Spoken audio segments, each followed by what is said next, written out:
For the Motherland is the second expansion of Paradox Interactive's World War II grand strategy game, Hearts of Iron 3. This expansion is going to focus in on making the game feel more historical and add more flavour to give you a deeper World War II experience. For the Motherland is obviously a reference to the Soviet Union and the Eastern Front.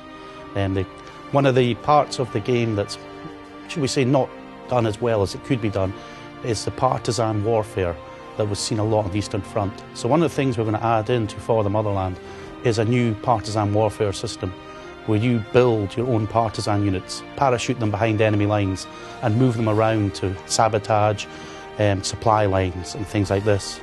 This adds a new dimension to warfare on the Eastern Front, making the Soviet Union more historical to play, but also adds fun to the governments in exile, where once France falls, you can start building up the French resistance in preparation to assisting the liberation of France. One of the things our fans have always asked for is multi-core support. So now we're going to multi-thread the AI in For the Motherland. Now, I know everyone will love exact performance numbers of how much faster the game's going to go, but while we're also going to make the AI run faster, we're also going to look at improving the AI and adding more functionality to it. So some of the improvements, I'm afraid, are going to end up being eaten up by giving you a better AI. So what we're going to promise you is a faster game, well, at least a bit faster game, and a better AI. For diplomacy and politics, we've added two important features. The first one is the ability for you to finance or push for a coup of another government. This captures things like the anti-Nazi coup in Belgrade that the British sponsored in early 1941, and we will now be able to do the same thing in For the Motherland. For diplomacy, in Hearts of Iron 3 we have a triangle which shows you how you feel towards the three great factions of the era.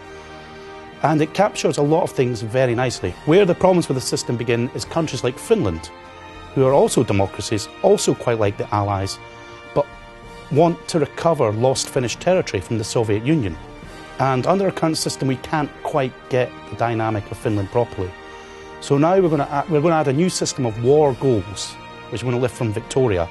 And Finland, at any time, regardless of what it thinks about the Axis, can go to Germany and say, I want to recover Karelia from the Soviet Union.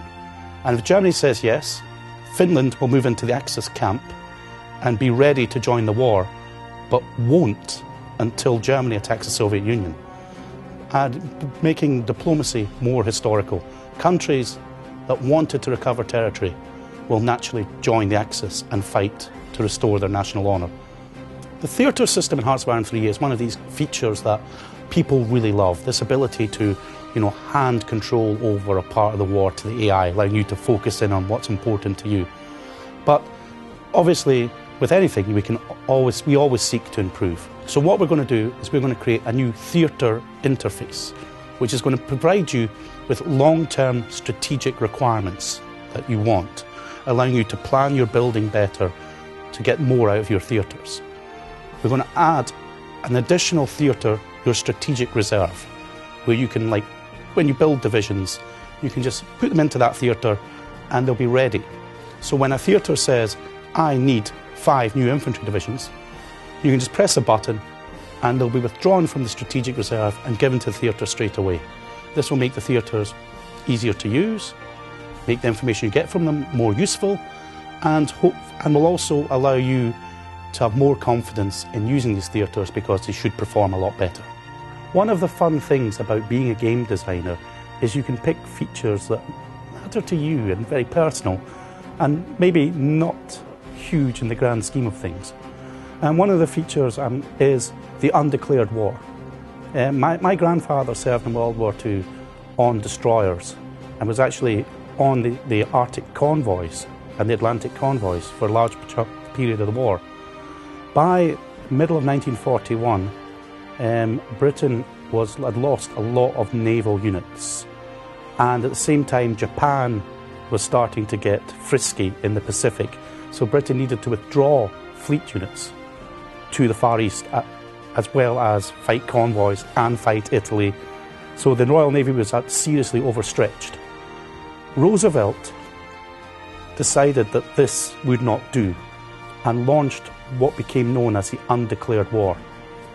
From the middle of 1941, the United States fleet began to fight World War II. The first US combat casualties of World War II were in September 1941, when a US destroyer was torpedoed by a German U-boat. And it's one of these nice little features that, with my grandfather being there, US participation may well have actually saved his life. So I thought, I want this in. So step one is we're going to remodel the resource system to remove resources from Britain and give them to America. So now the convoys will now run from America to Britain, moving the U-boat war to the North Atlantic, where in all the incarnations of Hearts of Iron so far, we just couldn't quite get it there. Then we're going to put the US with deep in debt as a legacy of the Great Depression. So it will want to sell resources to Britain to pay for its own mobilisation. And this way we'll create the North Atlantic Convoy War. And then we're going to add special decisions to the US, which will allow it to move its fleet units and air units into the Atlantic Ocean and begin to fight Germany, even though it's not yet at war.